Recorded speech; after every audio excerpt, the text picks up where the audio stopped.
If you're wondering what microdosing is and microdosing with cannabis, then you have stumbled upon the right video, because that's what we're going to be talking about in this video. My name is Shruti Shekhar and you're watching Puff Puff Post.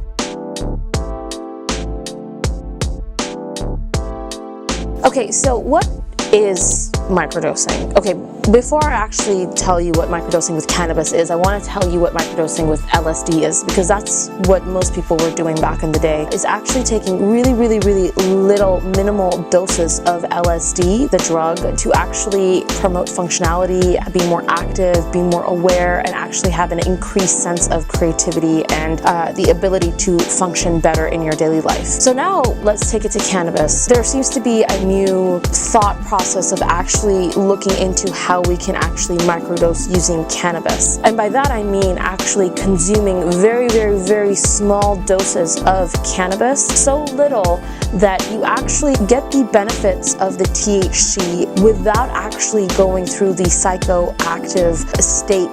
The benefits of microdosing with cannabis, there's quite a few, and a lot of it has to actually do with mental illnesses. It's so that you are able to combat stress levels or anxiety or depression or PTSD, just things that actually can be taken and cured with cannabis, and not invasive drugs or invasive chemicals or pills that are usually used to treat these mental illnesses, and actually taking them through very minimal doses of cannabis, but actually being able to function in your everyday life. How much should one take with microdosing? Now that is a question that a lot of people are also trying to figure out. A single serving generally that most people will give is generally 10 milligrams. Beginners are, asked to do 5 milligrams, but that actually is way too much to actually practice microdosing with. We need to actually take that a further step down and actually maybe take 1 milligram or 1.5 milligrams, max 2 milligrams is what most practitioners or doctors suggest. However, the problem is that not a lot of places actually serve that much amount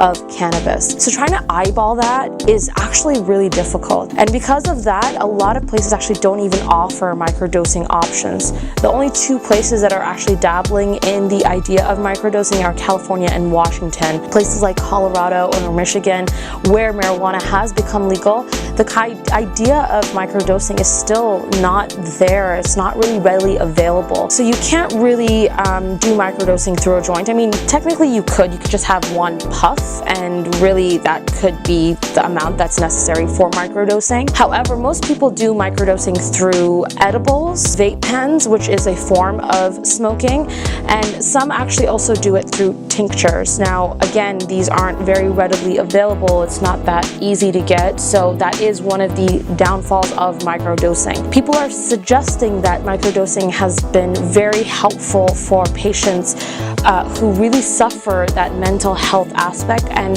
when they microdose, they're actually able to relieve themselves of those feelings of anxiety or stress or PTSD or trauma, whatever it is, and actually not have to feel the psychoactive aspect of cannabis, and are still able to function in their everyday life. So those are sort of the benefits of microdosing. However, because it's not so readily available or tested as much, it's not actually that popular.